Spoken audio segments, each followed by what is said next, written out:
Gracias, doctora Chimimuni, por aceptar esta entrevista.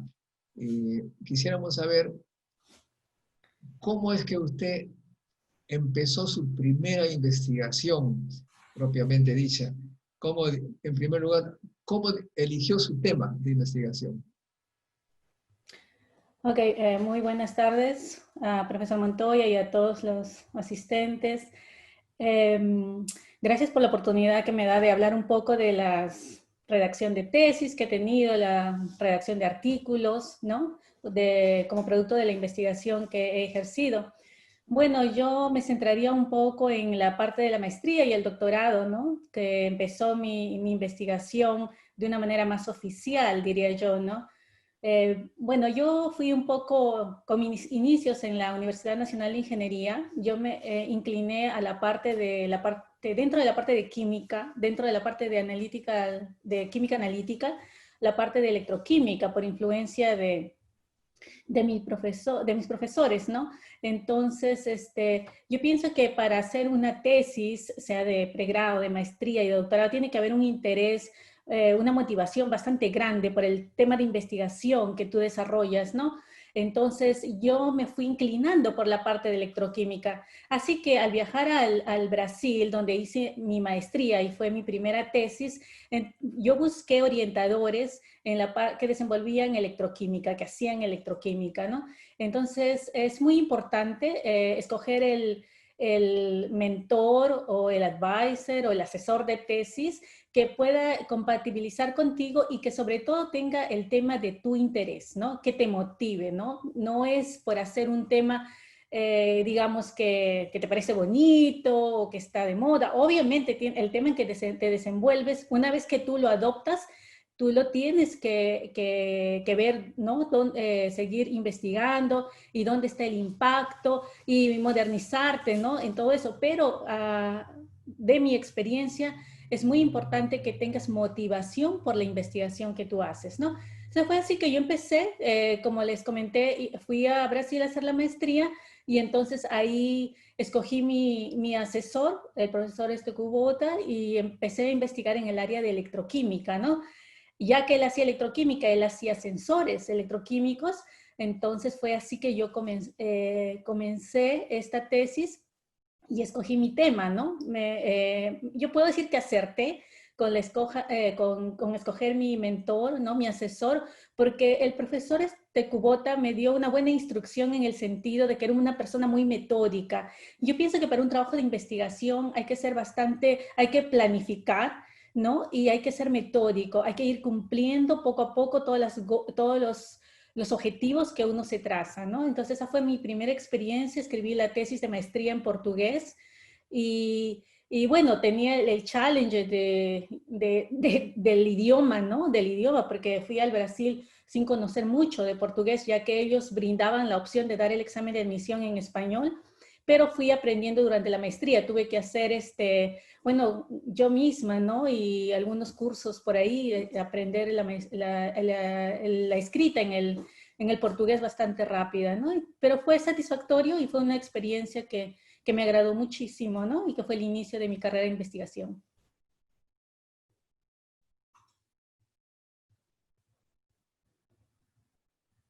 En el proceso de investigación, eh, muchas veces uno al empezar no conoce las técnicas que se usan en el proceso del equipo donde uno se está integrando.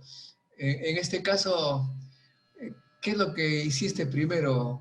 ¿Aprender alguna técnica que allí se manejaba? ¿Cómo fue? Claro. En Brasil, y bueno, yo ahora lo adopto, y me parece que es un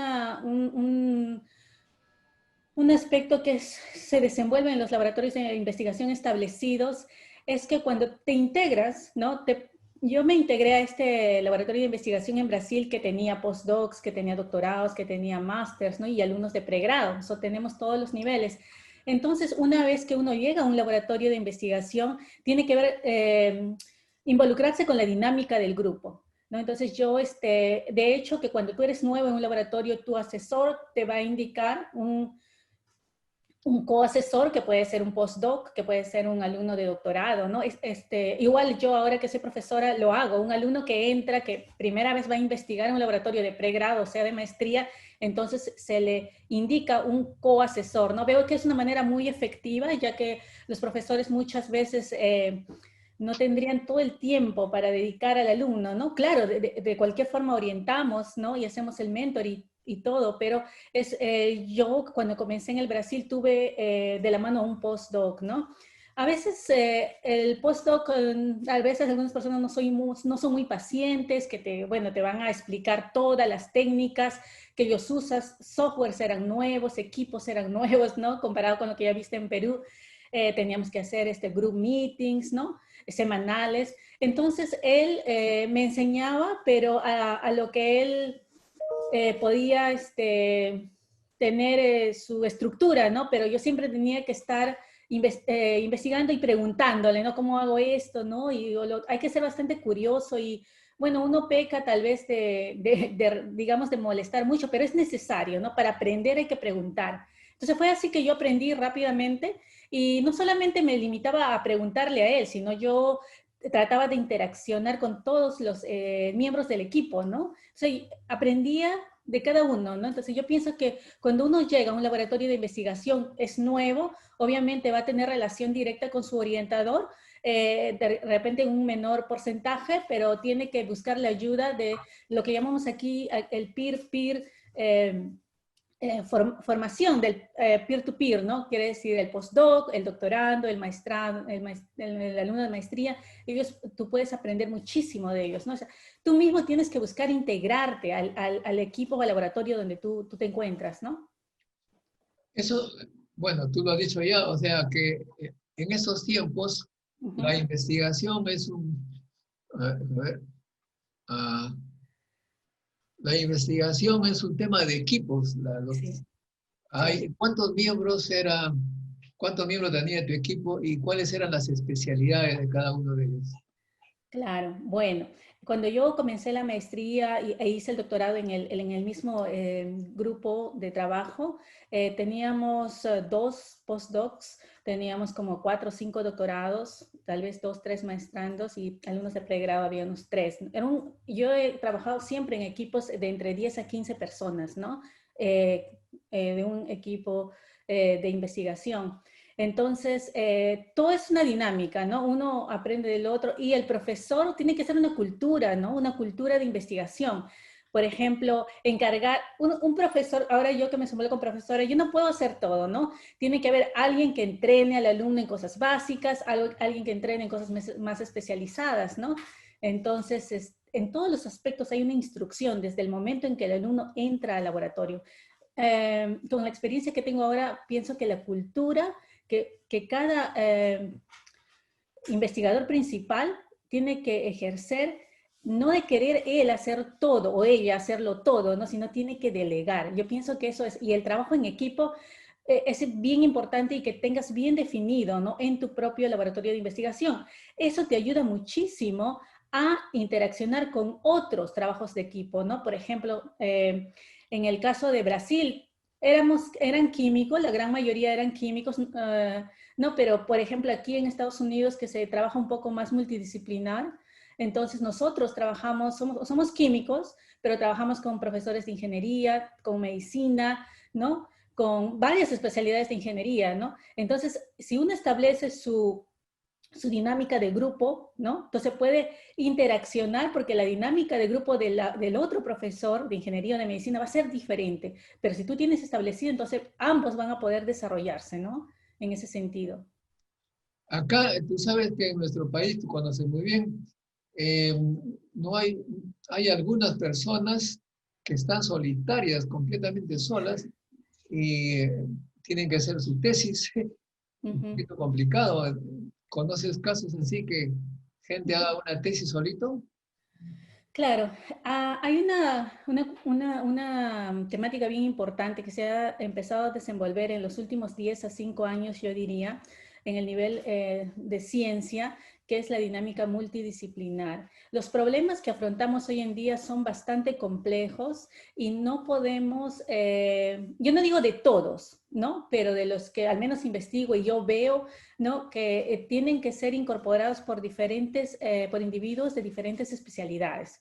Entonces, eso es muy importante. Por ejemplo, una experiencia que yo tengo, yo interacciono con personas de biología, por ejemplo, ¿no? Y el lenguaje, no es todo que todos somos científicos, ¿no? Dentro de las áreas del hard, del hard theory que decimos, no es tanto que eso, pero hablamos un poquito de lenguajes diferentes. Por ejemplo, el químico habla si quiere determinar en concentración, habla en molaridad, mol, ¿no?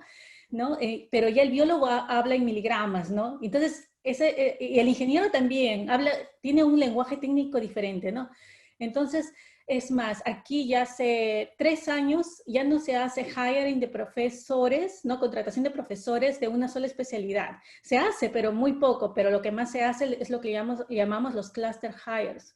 Entonces, se reúne 4 o 5 especialidades diferentes y el comité de contrato del profesor se hace, por decir, uno de ingeniería, uno de química, uno de física, depende del área, ¿no? Que se va a investigar. Entonces, queremos un profesor para que resuelva problemas de energía. Entonces, tiene que ser un profesor, ¿no? Que se haya desenvuelto en esas áreas, ¿no? Entonces, se llama los cluster hires aquí, ¿no? Entonces, es bien importante que uno, claro, conozca, ¿no? Sus conceptos teóricos de química y Perú y las universidades como la Universidad Nacional de Ingeniería lo tienen eso muy desenvuelto y no tienen que envidiar a nadie en el conocimiento teórico, pero es muy importante también saber conectar con las personas, ¿no? Saber relacionarse y hacer un buen networking, porque eso es bastante importante para la investigación, ¿no? Ya cuando uno va a las conferencias, cuando uno tiene que hacer su one minute elevator speech, por ejemplo, ¿no? Uno tiene que ir y presentar en un minuto qué es lo que investiga, ¿no? Y eso es muy importante, ¿no? Y ahora, en la redacción, cuando tú primero redactaste tu tesis de maestría o un artículo, ¿qué fue lo primero que hiciste? Bueno, en cuestión de la redacción, hay que diferenciar un poquito, ¿no? Por ejemplo, las tesis, que sea de maestría y de doctorado, son trabajos más elaborados, ¿no? Elaborados en el sentido de que son de muchas páginas. Digamos, una tesis de maestría puede estar en el orden de 80 a 100 páginas y una tesis de doctorado puede estar en el orden de 150 páginas, ¿no? Entonces, está bien estructurado, ¿no? Una tesis de doctorado, por ejemplo, tiene que tener una introducción, capítulos, ¿no? Está hecho por capítulos. Ahora, cuando yo hice la maestría, tuve la oportunidad de publicar al primer año que estaba haciendo la maestría ya, en uno de los trabajos que estaba desenvolviendo con este alumno con este postdoctorando. Entonces, para mí primero fue una publicación, ¿no? Yo estaba muy emocionada de haber publicado mi primer artículo, ¿no? Me parece que fue en un artículo de Impact Factor alrededor de 5, ¿no? Que era bueno, ¿no? Entonces, en mi caso fue primero eso. Yo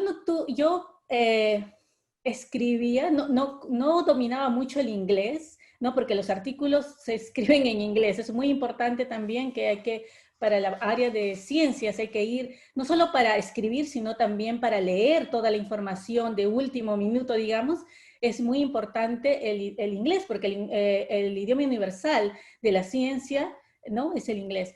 Entonces, yo colaboré, aporté, pero yo no escribí, como decir, el artículo, ¿no? Sino fue el postdoc y con mi orientador, pero fue primero el artículo que publicamos, ¿no?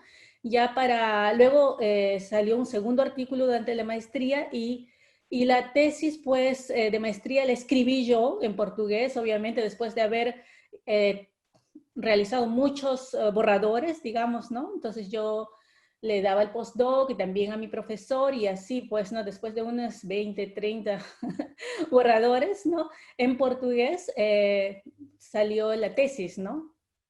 Y bueno, ¿y la estructura que tú escribiste, la tuviste desde el principio o cambiaste a medida que fue avanzando la estructura? ¿Cómo se estructura? Cuando te integras a un grupo, entonces el orientador, el asesor, él ya tiene definido su cultura de trabajo, él tiene una estructura, y no solo eso, la universidad en la que tú te encuentras, en mi caso era la Unicampi, ¿no? Ahora estoy en la Universidad de Central Florida, pero la institución, ellos tienen estructurados cómo debe ser una tesis, ¿no?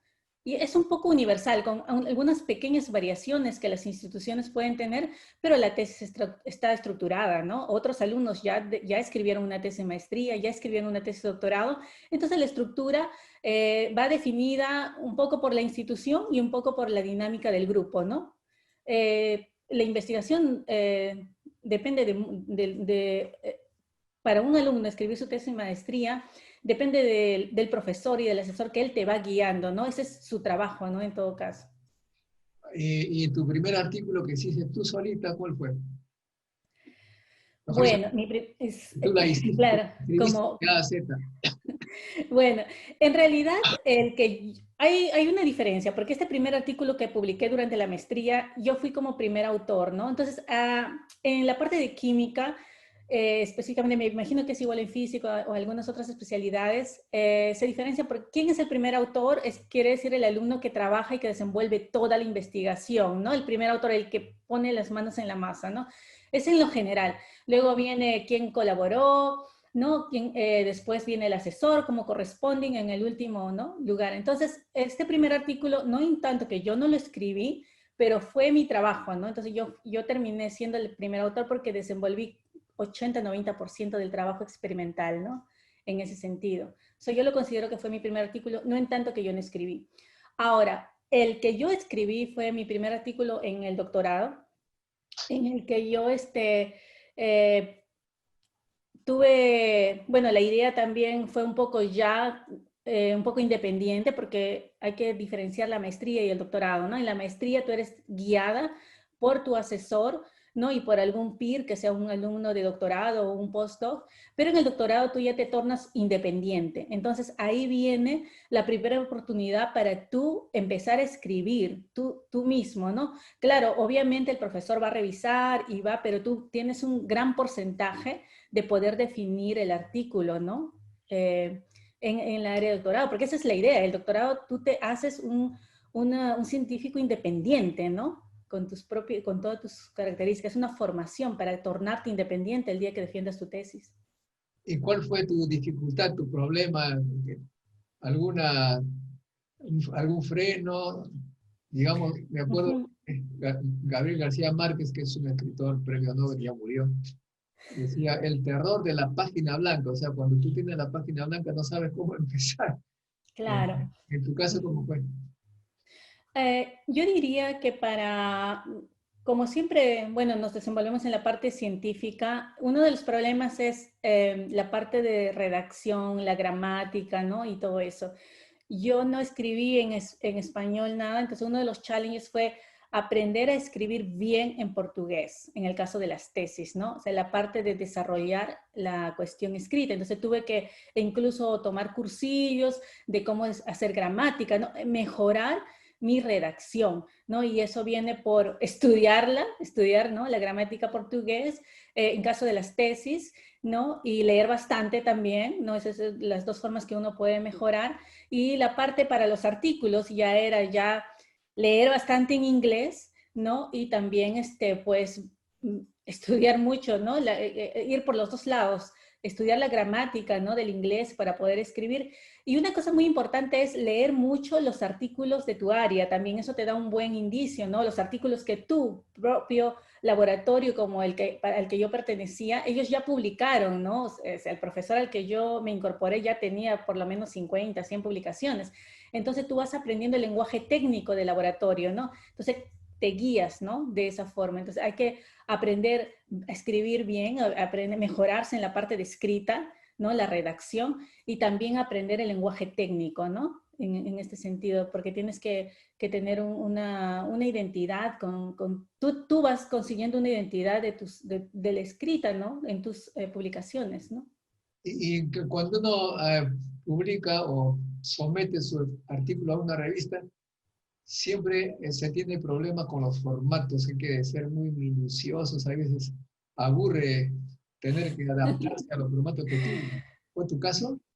Claro, Yo diría que cuanto más lo haces, como te parece, consigues más práctica, ¿no?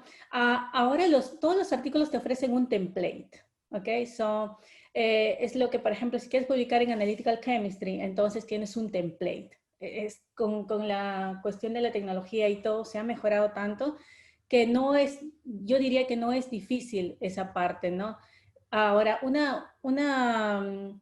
oportunidad que yo tuve muy buena durante el doctorado y que yo la aplico ahora para mis estudiantes es lo siguiente. Los profesores, los investigadores principales reciben, cuando han hecho una reputación buena, digo yo, reciben muchos artículos para revisar. Yo tuve la oportunidad de que ya del segundo año de doctorado, mi profesor, ¿no? Mi asesor en el doctorado me pasaba los artículos para yo revisarlos. No quiere decir que él usaba, yo no creo que él usaba eso para dar una aceptación, una reyección al artículo que le daban a él para revisar, pero él me daba la oportunidad de practicar. Entonces esa es una buena forma que el alumno de doctorado aprende, ¿no? Si, es lo que yo también realizo ahora. Yo recibo artículos, ¿no? Y el tiempo no permite para uno revisar todos los artículos, pero sí le das al alumno y él hace una revisión, entonces una base para que uno pueda, ¿no? Más detalladamente, ¿no? Poder revisar. Entonces esa oportunidad la tuve yo durante el doctorado y me sirvió muchísimo para tener más experiencia para poder escribir mis propios artículos, ¿no? Y finalmente, el tema de la sustentación. Pues me acuerdo que cuando sustenté mi tesis en París, mi director me dijo una frase que hasta ahora no olvido. Debes usar 20 diapositivas y cada diapositiva no debe tener más de 20 palabras. Y que en tu caso, ¿cómo fue la preparación de tu presentación, tu defensa, sustentación? Claro, cuando uno presenta su tesis, ¿no? Depende de cuánto tiempo tú tienes, pero lo que generalmente es un estándar es un minuto, ¿no? A 2 minutos por slide.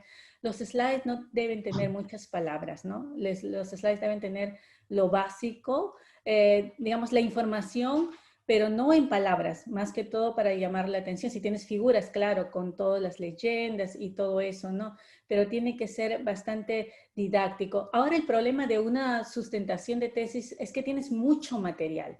Entonces el problema viene ahí, cómo yo coloco lo que he hecho 4 años, digamos, en una presentación de 45, de 30, 45 minutos, ¿no? ¿Cómo coloco todo eso? Entonces ahí viene la cuestión de poder sumarizar, ¿no? De poder pasar toda la información que tú tienes, de tal manera que me decir, que tenga cuerpo, ¿no? Que tenga inicio, que tenga medio y que tenga final.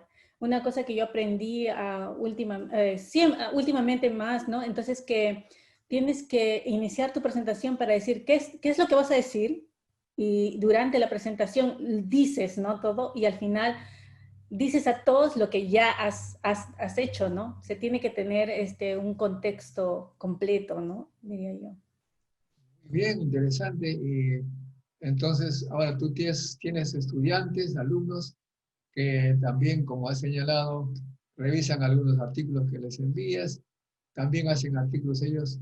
Y en Estados Unidos, la famosa frase publish or perish, ¿todavía es válida en estos tiempos? Sí, hay aquí en la Universidad de Central Florida, por así, y yo pienso que se repite en muchas universidades, tenemos estándares. Los estándares establecidos del departamento son muy importantes. Entonces, por ejemplo, un alumno de maestría no puede sustentar una maestría si no tiene 1 o 2 artículos publicados. Un alumno de doctorado no puede sustentar un doctorado si no tiene al menos 3 artículos publicados. A pesar de los estándares institucionales o del departamento, cada profesor, es independiente para colocar sus estándares, ¿no? Y así como puedes colocar número de artículos, también tienes que saber si vas a hacer, te tienes que publicar en artículos de alto impact factor, ¿no? Entonces, cada uno establece sus estándares. Por ejemplo, Eso es lo que nosotros intentamos y es lo que también aprendí de mis profesores, ¿no? Si uno hace una investigación, tiene que ser una investigación de innovación, ¿no? Y tiene que ser una investigación de impacto. Entonces, eso te permite publicar en artículos de impact factor alto, ¿no? Que es muy importante. A veces es mejor tener pocos, no pocos, pero algunos artículos en journals de alto impacto, impact factor, que muchos en bajos, ¿no? Que nadie los va a leer, ¿no? Porque eso es bien importante entenderlo. Si uno publica en journals que tienen bajo impact factor, de repente no tiene citaciones, porque el impacto de un investigador se mide por las citaciones que tiene, ¿no? ¿Cuántas personas lo leen? ¿No? Cuanto más personas leen tus artículos, quiere decir que es relevante, ¿no? Eso es muy importante también en la investigación. Muy bien, y obviamente eso tiene que ver también con la carrera que ustedes llevan. Me explicaba la vez pasada que en Estados Unidos los jóvenes que están en la universidad trabajando, pues aspiran para llegar a ser nombrados, lo que se llama el tenure, y es una gran competencia, mucho estrés. ¿Sufriste tú ese estrés, esta preocupación antes de estar ya en la situación en la que te encuentras? Sí, que me parece una buena oportunidad en este caso porque, bueno, yo hice el doctorado en Brasil, maestría y doctorado en Brasil, no hice el doctorado aquí, pero hice el postdoctorado aquí, ¿no? Yo trabajé con un profesor que es considerado el mejor electroquímico del mundo, ¿no? El profesor Joseph Wang, que él es profesor en la Universidad de California, en San Diego, en el Instituto de Nanoingeniería, ¿no? Yo hice un segundo postdoc ahí y en todo caso, y en Brasil trabajé con el profesor Lauro Kubota, que también es considerado uno de los mejores electroquímicos en Brasil, ¿no? Entonces, hay dos cosas. Un alumno no debe dejar, como decir, el estrés o la presión, sentir la presión o el estrés del investigador, porque estos investigadores de renombre obviamente se exigen con el trabajo y te van a exigir a ti también. Pero en mi caso, pienso que yo me exigía más a mí misma que ellos me exigían. Entonces yo no lo sentía. No sé si soy clara en eso. Yo no sentía la presión porque yo me exigía más, ¿no? Entonces algunos colegas míos sí, ¿no? Sentían de repente, no, que se me exige mucho, quiere muchos resultados y todo esto. Pero obviamente, ¿no? Uno no alcanza un estándar de renombre, ¿no? Como ser el mejor electroquímico del mundo, si es que no trabaja bien, ¿no? Que trabaja muy bien. Pero entonces, en caso mío, yo no lo sentí realmente, porque como le comento, yo me exigí a mí misma, ¿no? Tal vez. Claro, porque hay algunas veces que los estudiantes se sienten tan presionados que se ponen nerviosos y se retiran del equipo. Una cosa que yo he aprendido durante, bueno, toda mi vida es que hay que salir del área de confort, ¿no? Ese es un consejo que le doy a todos. Si te sientes muy cómodo, si te sientes muy cómodo donde estás, es que no estás haciendo algo de impacto, ¿no? Tienes que salir del área de confort. Eso es muy importante. Se aplica en todas las áreas de la vida, ¿no? Efectivamente, bueno. Ujú. eh, Ahora la pregunta final. ¿Conoces tú el medio de la UNI y los medios diversos en los que tú has estado? ¿Qué diferencia encuentras entre nuestra facultad, la Facultad de Ciencias, y los lugares donde has estado? Hay una diferencia obviamente bastante grande, me parece, ¿no? ¿O no? Ujú. Me, Me da la oportunidad de comentar sobre algo. En el grant, ¿no? Que nosotros tuvimos de llevar, de traer 4 alumnos de la Facultad de Ciencias aquí a Estados Unidos para que trabajen en nuestros laboratorios y puedan seguir el doctorado aquí. También tuve la oportunidad de llevar 4 alumnos, 4 americanos de pregrado para que estén en la Universidad Nacional de Ingeniería, ¿no? Entonces yo pasé por esas confrontaciones de decir, ¿por qué un alumno americano iría allá y qué va a hacer, no? Y bueno, veía todas ¿no? las posibilidades del alumno que venga acá. Entonces, las cosas similares o buenas, y yo podría decir incluso mejores, y que yo estoy muy feliz de eso, es de haber alcanzado una educación muy buena en el aspecto intelectual académico en la Universidad Nacional de Ingeniería. Yo pienso que Perú, las universidades nacionales o las universidades buenas de Perú no tienen nada dar a de menos con las universidades americanas, ¿no? Estudiamos muy bien la ciencia, que es única, y lo hacemos muy bien. Entonces, la parte instrumental que yo tenía en mi tiempo era un poco desventajoso, ¿no? Yo pienso que ahora yo estoy en contacto con la Facultad de Ciencias en la UNI, entonces ellos están implementando con instrumentos, ¿no? La diferencia que veo en ese sentido es que la universidad en Estados Unidos y un poco en Brasil también, ellos forman centros, ¿no? Por ejemplo, se hace un centro de caracterización de materiales, que nosotros lo usamos mucho. Por ejemplo, en la universidad tenemos un scanning electron microscopy, ¿no? A la mano, ¿no? Entonces, esa es la diferencia, ¿no? Es necesario los centros, ¿no? Entonces, tengo un centro para hacer caracterización de materiales que está a disposición de todos. Tengo otro centro que me va a hacer investigación de rayos y de fluorescencia, ¿no? Entonces, esa es la parte como decir, del bien común para todos, ¿no? Que la Universidad Americana se preocupa por eso bastante, de poder ofrecer todas las herramientas para que el profesor pueda investigar, ¿no? Que no tenga tropiezos, por así que no vaya a dejar de investigar porque no encuentra una herramienta en su universidad, ¿no? En ese sentido veo un poquito todavía la diferencia, ¿no?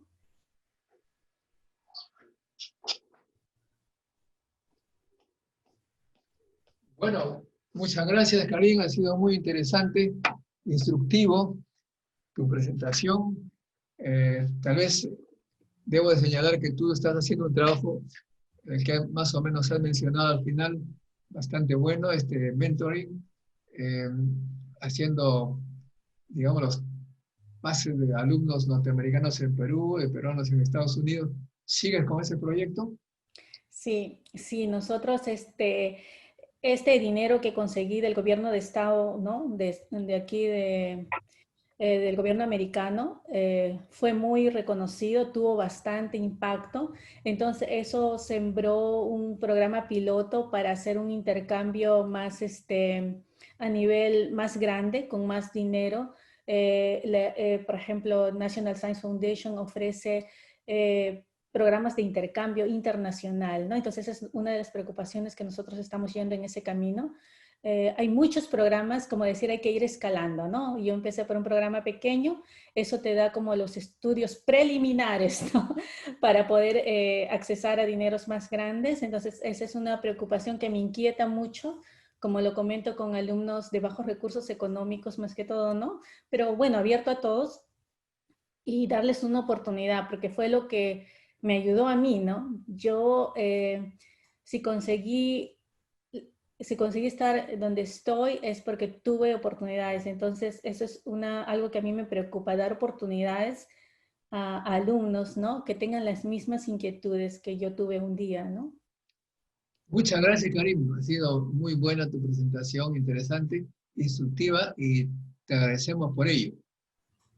No hay problema. Gracias, gracias a usted y bueno, siempre que estaremos dispuestos a poder colaborar, ¿no? Y felicitarlo también, profesor Montoya, por todo lo que usted hace para incentivar y comunicar la ciencia, ¿no? Que es bastante importante, ¿no? Nosotros los científicos deberíamos, ¿no? Es una preocupación informar y comunicar, ¿no? Comunicar para que otras personas puedan también motivarse, ¿no? Que es lo más importante para salir adelante. No solo como personas, pero como país también, ¿no? Muy bien, te deseamos un buen fin de semana con tu familia querida y será hasta una próxima oportunidad. Gracias. Bueno, gracias a usted. Saludos a todos por Perú.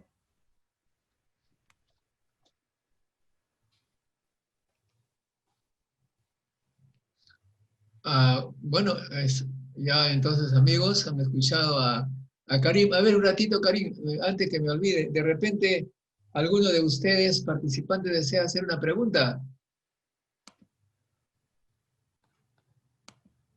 ¿Alguien tiene una pregunta para la doctora?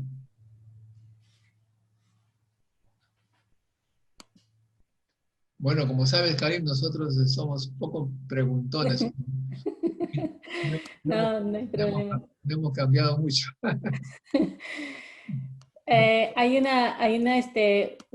Una cuestión que nosotros decimos aquí, no, la palabra silly, ¿no? No hay pregunta, que le dicen silly, no hay no me gusta mucho el término, pero no hay pregunta tonta que se hace, ¿no? O sea, aquí en inglés dice, any questions, even if it's silly, ¿no? Si es una pregunta, tienes que hacerla, ¿no? Y eso se motiva bastante desde la niñez aquí, ¿no? Entonces, es bueno preguntar, ¿no? Es bueno indagar porque y no solo como decir en una presentación, pero también detrás de cámaras, ¿no? Hay que preguntar, más aprendemos. Yo soy de las personas que piensa que aprendemos mucho de la experiencia de los demás. Si uno ya afrontó, ya pasó un desafío, ¿por qué yo tengo que seguir pasar ese desafío si yo puedo aprender, ¿no? Claro, no todas las personas están abiertas, pero no pierdo nada intentándolo, ¿no?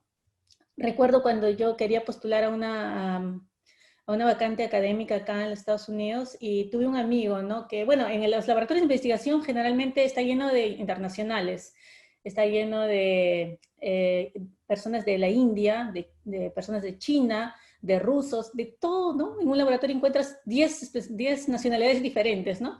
Y yo era la peruana. Y entonces mi amigo, le digo, él era ruso, ¿no? Y ella había conseguido una posición académica, pero él había hecho su doctorado en Estados Unidos. Y yo le digo, no sé, ¿no? Intento por aquí, intento por allá. Y él me dio un consejo que me sirve siempre. Me dice, Karin, tú pregunta, intenta. ¿Qué es lo que te van a decir? No. Nada más. Y de ahí sigues para adelante. O sea, no tengamos miedo de que nos digan no, ¿no? Habrá otras puertas, ¿no? A eso tenemos Bueno, que... eso me permite contarte una anécdota mía de niño, ¿no? Ujú. Tendría, qué sé yo, 10 años tal vez. En la escuela vino un personaje pues a dar así una charla a los niños de primaria. Yo estaba ya en cuarto año de primaria, o ya, ¿no? Ya creo que quinto año me parece. Y al final dice, ¿alguna pregunta? Entonces yo tenía una pregunta, pues en mi mente por lo menos, ¿no? Pero me daba una vergüenza levantar la mano y, caray, y al final, bueno, dice, si no hay preguntas, muchas gracias. Me fui a mi casa, me sentí pésimo. Llegué a mi casa cabizbajo. Mi abuelo, que era mi maestro, me educó entre 8 y 11 años, él me llevó para eso. Me miró y estaba atento. Me dice, ¿qué te pasó? Le conté, ¿no? Ujú. Uy, me dice, mira, la próxima vez que haya una cosa similar, apenas alguien diga alguna pregunta, tú levanta la mano nomás y al ojo, y mientras que te dan la palabra, seguro que te va a salir una pregunta. Sí, Entonces, eso es bien a partir de ese importante. momento yo siempre practico eso y Sí. entonces me siento muy bien porque finalmente digo lo que tengo que decir. Y hay veces si me tardo, qué sé yo, 3, 4, 10 segundos, ya otro levanta la mano y muy difícil que finalmente la cola te la den. De modo que amigos, no se olviden siempre de preguntar. Ok, Karim, ahora sí, gracias, ¿ah? Parece que no hay preguntas. Bueno, si no hay más preguntas, Hasta pronto. entonces ha sido un Hay una gusto. pregunta, doctor Montoya. Ahí está, ¿ves? A La ver, motivación es siempre bueno. Sí, la pregunta es si, ¿dónde se puede conseguir los temas de investigación en área de ingeniería química o química? Bueno, Gracias. ujú. ¿Cuál es tu nombre? Alberto. Alberto, Ama- Alberto. Bueno, mucho gusto, Alberto. Bueno, mira, bueno, empecé un poco hablando sobre el tema de investigación. Yo pienso que para que dure y perdure, tiene que nacerle uno. Tú tienes que tener un interés. Y luego, ahora tú me dices dónde buscar. Ok, cuando yo empecé y no tenía ni idea de dónde buscar, solo sabía que tenía la electroquímica porque era lo que se me había fomentado en la uni. Entonces, uno lo que hace es, por ejemplo, ver, ¿no? Entras a una página web, digamos, quieres, como yo que hice, que quise estudiar en la Universidad de Unicamp, en el departamento de química. Y mismo a los chicos que yo estoy tratando de reclutar y que vengan aquí a hacer el doctorado en la Universidad de Central Florida. Mi sueño es tener peruanos aquí. No existe ningún peruano, pero quiero tener peruanos de la uni aquí trabajando, porque pienso que van a ser un modelo, ¿ya? Entonces, ¿qué es lo que les recomiendo? O sea, entras a una universidad y tienes, por ejemplo, en la Universidad de Central Florida, 30 profesores. Cada profesor tiene su área de investigación. Todas las áreas de investigación son relevantes porque por eso es que ellos investigan.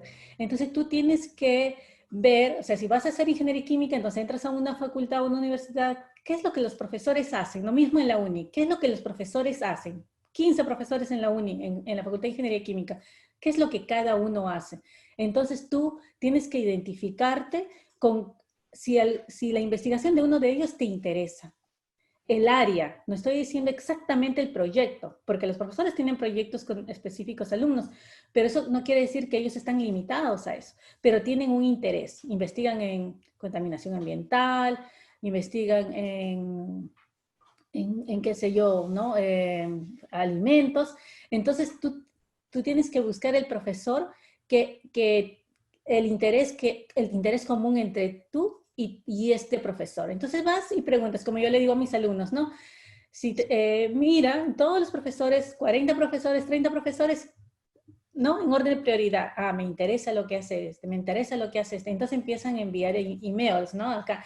Entonces digan, me gustaría trabajar con usted o hacer una pasantía, ¿no? Algo así aquí, ¿no? Cómo funciona en el aspecto del pregrado, ¿no? Entonces, tienes que buscar interés como una vez que llegas a este laboratorio, aprendes de lo que hacen y luego, ¿no? Tú puedes empezar a encontrar un área específico para ti, ¿no? O sea, tienes que ver el área, tienes que ver el investigador que hace cuando estás empezando y luego tú mismo puedes poner tus propias ideas, ¿no? Al final terminas investigando lo que es relevante para ti.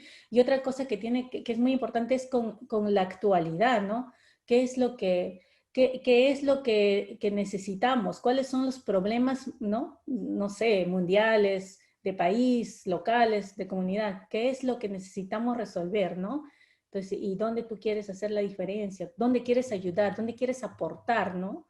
Porque el científico es un aporte, ¿no? Es una investigación que hace, ¿no? Para aportar, para solucionar problemas. Esa es la cuestión, ¿no? Investigamos todo para solucionar problemas, ¿no? Que los problemas pueden ser también básicos de curiosidad, ¿cierto? Claro, pueden ser fundamentales, pueden ser de aplicación, ¿no? Hay una cosa muy importante que yo pienso que se aplica a todo. Cuando nosotros presentamos hay dos cosas por las cuales califican, ¿no? La innovación y el impacto. La innovación quiere decir qué es lo nuevo, qué es lo que vas a aportar de nuevo al conocimiento humano, qué es lo nuevo. Y el impacto quiere decir a quién le importa esto, quién se va a beneficiar con esto, ¿no? Si tú consigues en tu propuesta, en tu proyecto, ¿no? Como investigador, si tú consigues responder estas dos preguntas, entonces, ¿no? Tu tema de investigación es relevante, ¿no? Lo nuevo y a quién le sirve, ¿no? Ahora, en lo que respecta a los recursos que señalabas aquí en la UNI, pues hay pocos recursos. Grosso modo, en promedio, un equipo de investigación de tu universidad, en promedio, ¿cuánto dinero al año gestiona él en sus proyectos? Bueno, esta pregunta me la había hecho la otra vez también de la entrevista y no sé si quedó un poco claro. O sea, nosotros, hay varios dineros incluso, ¿no? En el departamento de química, y esto yo quisiera como decir, que se pase la información a todo el mundo, en los departamentos de química, de física, de química y física, vamos a decir, el departamento paga a los alumnos de doctorado, ya, paga unos $2,000 por mes para hacer el doctorado. Entonces, el departamento invierte en cada alumno de doctorado un dinero. Por ejemplo, yo tengo, vamos a decir, 5 alumnos de doctorado. Si mi alumno recibe $2,000 por mes, estamos hablando por año estamos hablando de $25,000. Si yo tengo 5 alumnos de doctorado, el departamento está invirtiendo al mínimo $150,000, considerando los seguros y todo, solamente en pago de alumnos, que son mis alumnos. Eso es una cosa, $150,000 para pagar 5 alumnos de doctorado en mi grupo de investigación. ¿no? Ahora, existe un dinero que yo necesito para comprar químicos, para mantener mis equipos, ¿no? Y un dinero para pagar postdocs. Un postdoc está costando entre 50 a 60 mil dólares por año. Y para mantener químicos y para mantener equipos, esto varía de laboratorio. Entonces, mi laboratorio puede necesitar 100 mil dólares, otro laboratorio puede necesitar 200 mil, otro puede necesitar 300 mil. ¿Ok? Y aparte, en la universidad invierte en mi salario, ¿no? Que es una cantidad, depende del rango del profesor, depende de muchas cosas. Entonces, si contamos los 150 mil dólares que es invertido en los alumnos de doctorado, más que tengas un postdoc o dos postdocs, estamos hablando de 150 mil dólares, estamos hablando de 300 mil dólares. Luego, si yo necesito 100 mil dólares para mi laboratorio, ¿no? Digamos, lo mínimo, yo diría 100 mil dólares, entonces estamos hablando de 400 mil dólares, más mi salario, ¿no? Entonces estamos hablando de arriba, ¿no? De $500,000 de Entonces, eso creo que no quedó muy claro la otra vez, pero Sí. Bueno, es ahora una inversión por laboratorio de investigación del departamento, del investigador, del departamento y de la universidad. muy bien, muchas gracias. Ahora sí, no sé, ¿alguien se anima a otra pregunta? 1, 2, 3. Ok, ahora sí te dejamos libre, Karen. No hay problema. Gracias, profesor Montoya. Luego. Estamos en contacto.